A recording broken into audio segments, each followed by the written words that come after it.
4 ans plus tard seulement, les religieuses doivent se plier à une décision politique. Le Mont-Providence change de vocation et devient un hôpital psychiatrique. Le gouvernement du Tennessee a décrété que parce qu'il y avait engorgement à Saint-Jean-de-Dieu, il y avait au-delà de 6 000 patients de tous les âges, ils ont décidé de remplir l'hôpital Mont-Providence, l'Institut médico-pédagogique, avec le trop-plein des patients de Saint-Jean-de-Dieu.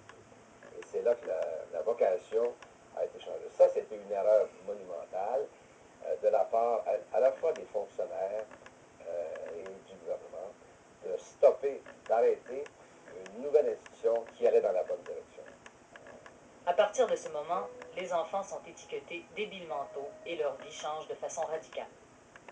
À partir de cette journée-là, ils ont commencé à mettre des barreaux dans les vitres. Ils ont commencé à mettre la clôture. Ils ont, dans chaque salle, puisqu'on était, ils ont enlevé le bain et ils ont fait des cellules. C'est là-dedans que j'ai vécu 25% de ma vie.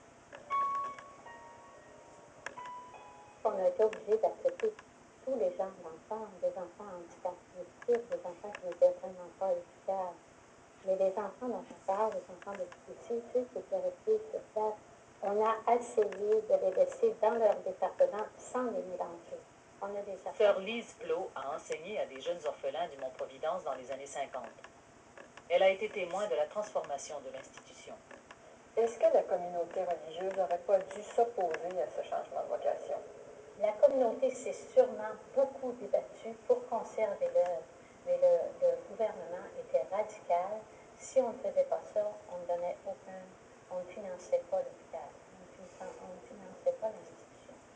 Alors on avait besoin, on ne pouvait pas vivre sans financement. La conversion du Mont-Providence en hôpital psychiatrique a un impact considérable sur les orphelins. Désormais, ils n'ont plus que 2 heures de cours par jour et ils doivent travailler. Moi, je me souviens d'avoir lavé des malades mentaux. Mon travail, c'était de les laver. Donc, j'étais en contact avec eux. Mais à un moment donné, ce contact-là était comme devenu normal, puisque le seul environnement qu'on connaissait, c'était celui de Mont-Providence. À ce moment-là, c'est évident que je n'avais pas conscience que je constituais une main-d'œuvre. Je n'avais absolument pas conscience. Et aujourd'hui, je vois bien qu'on a fait de moi, puis de tous les autres d'ailleurs, on constituait une main-d'œuvre quand on marchait. Et pas de nous éduquer au sens où de nous instruire, ben on s'est servi de nous. Et ce travail-là, vous étiez forcé de le faire? J'ai pas le souvenir d'avoir été forcé, mais à 10 ans, on ne refuse pas ce qu'on nous dit de faire. Surtout dans une institution où on est habitué à fais ci, fais ça, fais ça. Donc, ça ne s'est pas posé dans ces termes-là, c'est ce que je dirais. En termes d'obligation ou pas, c'était presque normal de le faire. Parce qu'on ne faisait pas d'autre chose de toute façon. Mais cette nouvelle réalité n'est pas vécue de la même façon par les orphelins. Comme il n'y avait pas 10 sous dans ce temps-là, ben, je pense qu'on faisait un plaisir d'aller les aider dans les salles pour avoir soin des enfants, puis leur donner à manger. Puis, mais c'était pas, quand on entend parler d'esclavage, c'était pas d'esclavage, parce que moi, ça me faisait plaisir d'y aller, surtout quand je voyais que c'était un enfant qui était démuni. Quand vous avez une religieuse qui a 50 enfants, vous avez 2 employés, je pense qu'on se faisait un plaisir d'aller les habiller, puis les nourrir. Puis, en tout cas, moi, ce que j'ai vécu, là, j'ai bien aimé ça. Mais est-ce que vous n'étiez pas forcé de faire ça? Je n'ai jamais senti. Au contraire, si je n'avais pas travaillé, je me sentais malheureux. Pour moi, travailler, ça disait que j'étais capable de prendre des responsabilités. En plus de vivre dans un asile et de travailler, les orphelins sont soumis à une discipline très stricte. Certains affirment même qu'ils ont subi des mauvais traitements et des agressions sexuelles. Moi, je me souviens d'avoir été dans un cachot pendant 3 jours.